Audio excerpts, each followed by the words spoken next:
नाज़रीन, गाजी खावड़ भरिसां बलोचिस्तान में पोरियो करण लाइ आयल गरीब लाडाऊ जे घरनि खे बाहि लॻण करे संदसि अल्ह तलह सड़ी रख थी वियो, जंहिं सबब मुतासिर खुलियल आसमान हेठि बे यारो मददगार वेठल आहिनि। उन हवाले सां ॾिसूं था मुसव्वर हुसैन खावड़ जी ही रिपोर्ट। जी तो नाज़रीन, हींअर असां मौजूद आहियूं ज़िले कंबर शहदाद कोट जे तालके नसीराबाद जे ॻोठ मंगियो मसण में, जिते बलोचिस्तान जे शहर जीवा खां आयल लाडाऊ महिनतकश बिरोई कबीले सां तालुक रखंदड़ महिनतकशनि जे कखावनि घरनि खे ओचितो बाहि लॻी वई, जंहिंमें 12 खां वधीक घर सड़ी विया। अचो त घर धड़नि सां ॻाल्हि ॿोल कयूं था त संदन जो छा चवण आहे। पेश आहे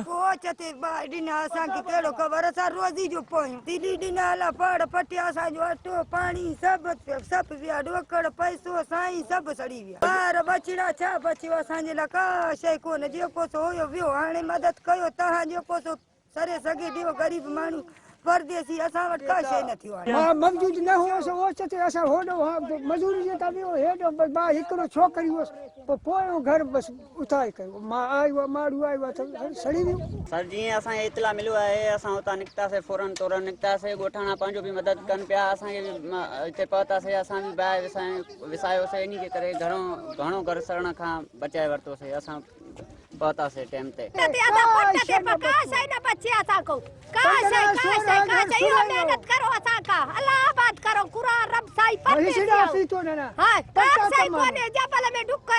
अरे कुरान जो इहो मेहनत करो असां के माण्हू बार बच्चा असां मरऊं था इहो कुरान आबाद कंदो, कुरान मौला खुश कंदो।